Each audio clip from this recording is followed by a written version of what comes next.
Let's go, it's the Whitey Show. Whitey Show. Whitey Show. Whitey Show. Whitey Show.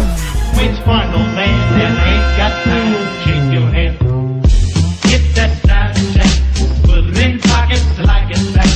Going downtown. The Ninja Turtles has definitely been struggling to find a good, solid game in the gaming world for a long time. They were great on Super Nintendo, but after that they just fell off.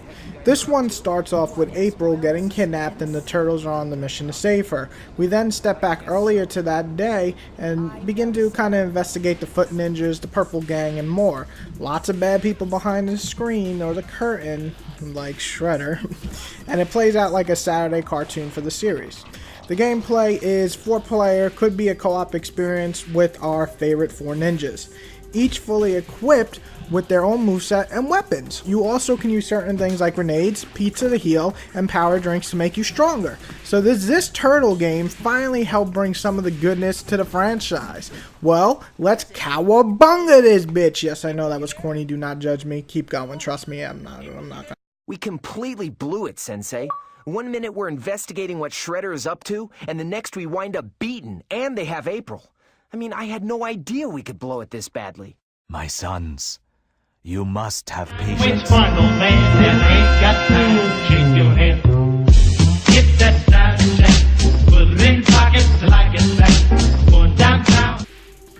First off, each turtle has their own unique feel, which is good. Hell, even when you go to buy their skills, there's tons of upgrades. So in terms of maxing out your favorite turtle the way you want to, you know, you're gonna basically find out all the combos that they give you in this game is pretty awesome. And it's also fun to actually watch the turtles whoop ass together. That looks really cool, especially when they combine their KO special together. It's sickness, you know, or even separate KO attacks look great.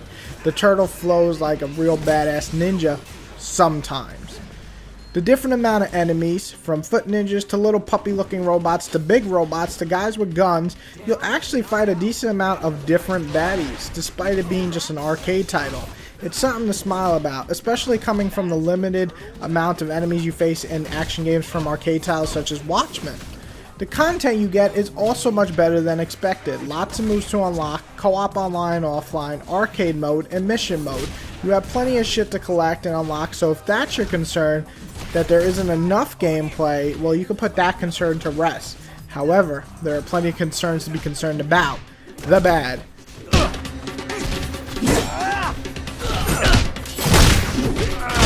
Buddy, come here.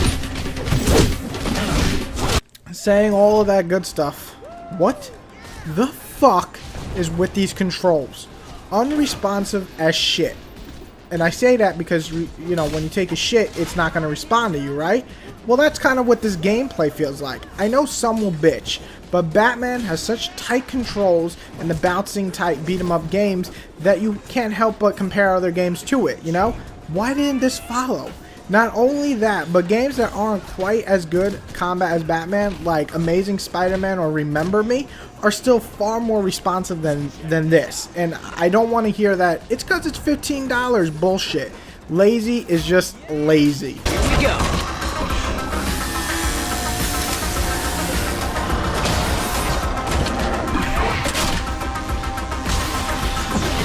Powered up. Remember earlier when I said, what's next, giant robot? The camera could have used some work. There's no denying it. While I don't believe it's horrible by any means, it certainly could have been better than what the hell we got. You were just so zoomed into the turtle's ass or shell that it's just annoying. The revive button works when it wants to. Actually, everything works when it wants to, which seems to be only about 50% of the time you're playing. I can't stress enough how sluggish and lag-filled the controls feel.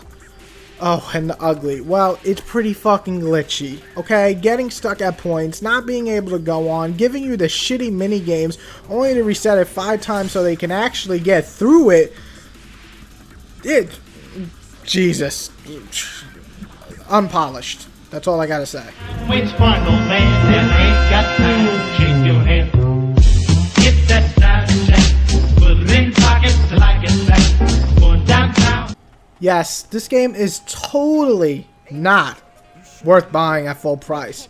With all its flaws, it's hard to really recommend this title. There are times when the game runs smooth, some really cool moments, and it almost makes me forget about all the bad shit.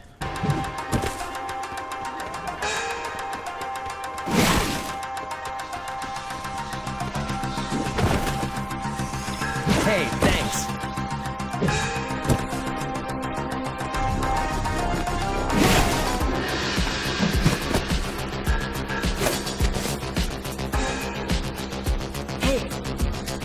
But then there's so much bad shit, like bad controls, bad camera, and glitches that just bug it down. And I'm a huge TMNT fan, and it kills me to say this, but this is only buy when on a special $5 sale or free.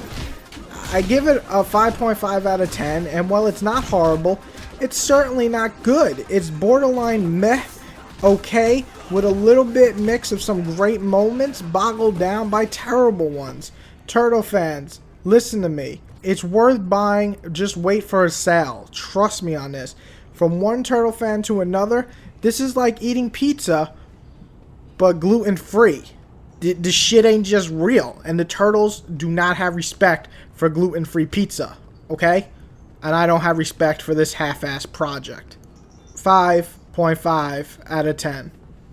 If you would like to support my book, easily just go on Amazon.com, type in Exterminators Infected, and either pick the ebook or the paperback and purchase. Thank you very much for the support. It means a lot.